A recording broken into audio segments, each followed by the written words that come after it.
আসসালামু আলাইকুম, welcome to English apps. তোমরা যারা 2023 সালের এসএসসি পরীক্ষার্থী রয়েছো, তোমাদের এসএসসি পরীক্ষা 2023-এর শর্ট সিলেবাসের সম্পর্কে বোর্ড থেকে নির্দেশনা চলে এসেছে।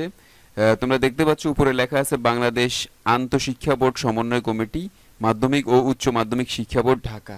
অর্থাৎ মাধ্যমিক ও উচ্চ মাধ্যমিক শিক্ষা বোর্ড কর্তৃক এই নোটিশটা প্রেরণ করা হয়েছে। তো আমরা নোটিশটা প্রথমেই পড়ি।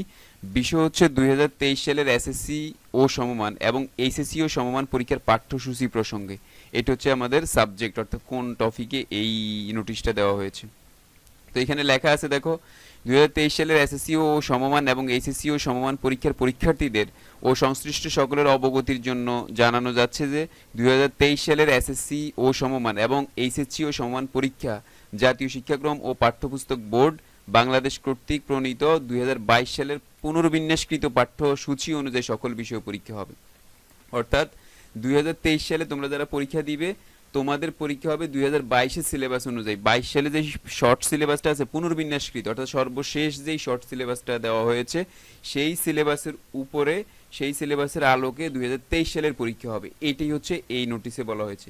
তো এখানে আরও কয়েকটা বিষয় জানানো হয়েছে। দেখো 2 নম্বরে লেখা আছে এসএসসি পর্যায়ে আইসিটি পরীক্ষার পূর্ণ নম্বর 50 এবং অন্যান্য প্রতিটি বিষয়ে 3 ঘন্টা সময়ে 100 নম্বরের পরীক্ষা অনুষ্ঠিত হবে। অর্থাৎ তোমাদের এসএসসিতে যতগুলো সাবজেক্ট আছে এর মধ্যে শুধু আইসিটিটা 50 নাম্বার আর অন্যান্য সব বিষয় 100 নম্বরে পরীক্ষা হবে। প্রত্যেকটা বিষয়ের সময় হবে 3 ঘন্টা করে। 2 নম্বর এইচএসসি বিষয় পর্যায়ে প্রতিটি বিষয় 3 ঘন্টা 100 নম্বর পরীক্ষা অনুষ্ঠিত হবে। যারা এইচএসসিতে আছে ইন্টারমিডিয়েট, তাদের হচ্ছে প্রত্যেকটা সাবজেক্ট 100 মার্কস 3 ঘন্টা করে হবে।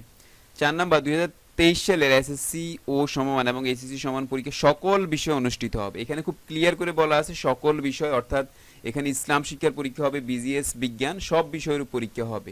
ইসলাম শিক্ষা, বিজিএস বিজ্ঞান সব বিষয়ে পরীক্ষা হবে। এর মধ্যে গত বছর, এই বছর যারা পরীক্ষা দিচ্ছে 22-এ, তাদের যেই সাবজেক্টগুলো পরীক্ষা হয়নি, যেমন বিজিএস পরীক্ষা হয় নাই, ইসলাম শিক্ষা হয় নাই, এটার সিলেবাসটা হয়তো বা আপলোড করা হবে খুব শীঘ্রই।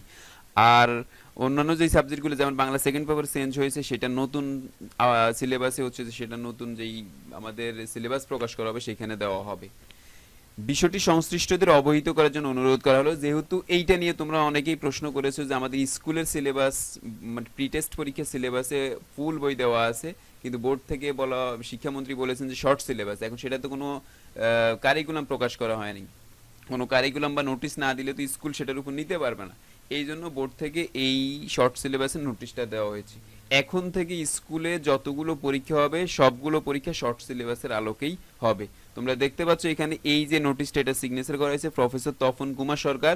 তিনি হচ্ছেন সভাপতি বাংলাদেশ আন্তঃশিক্ষা বোর্ড সমন্বয় সাব কমিটি ও চেয়ারম্যান ভারপ্রাপ্ত মাধ্যমিক উচ্চ মাধ্যমিক শিক্ষা বোর্ড। অর্থাৎ মাধ্যমিক উচ্চ মাধ্যমিক শিক্ষা বোর্ডের চেয়ারম্যান এবং বাংলাদেশ আন্তঃশিক্ষা বোর্ড সমন্বয় সাব কমিটির হচ্ছে তিনি সভাপতি। এইটা হচ্ছে আমাদের নোটিশ। আশা করি এখন তোমরা সম্পূর্ণ ক্লিয়ার হয়ে গেছো যে তোমাদের পরীক্ষা শর্ট সিলেবাসে হবে, এটাই ফাইনাল। আর শর্ট সিলেবাসের উপরে আমরা ইংলিশ অ্যাপসের পক্ষ থেকে একটা শর্ট সিলেবাস ক্র্যাশ কোর্স শুরু করতেছি আগামী 15ই মে থেকে, যেটার ভর্তি কার্যক্রম চলমান আছে। ইতিমধ্যে অনেক শিক্ষার্থী ভর্তি হয়ে গেছে। তোমরা যারা ভর্তি হতে ইচ্ছুক 15 তারিখের আগেই ভর্তি কনফার্ম করে ফেলো, এবং আশা করব 3 মাসে আমরা শর্ট সিলেবাসের সম্পূর্ণ সিলেবাসটা 3 মাসে কভার করে দিব, প্রথম থেকে শেষ পর্যন্ত। আমাদের কোর্স ফি সায়েন্সের জন্য সকল বিষয় পড়লে 3000 টাকা, আর্টস এবং কমার্সের জন্য হচ্ছে 2500 টাকা। এছাড়া ইন্ডিভিজুয়াল প্রত্যেকটা সাবজেক্ট 500 টাকা করে তোমরা ভর্তি হতে পারবে। তো যারা ভর্তি হতে ইচ্ছুক, তোমরা ডিসক্রিপশনে দেওয়া যে নাম্বার রয়েছে সেখানে যোগাযোগ করে তোমরা ভর্তি কনফার্ম করো। আশা করি সবাই ভালো থাকবা, সুস্থ থাকবো। আল্লাহ হাফেজ।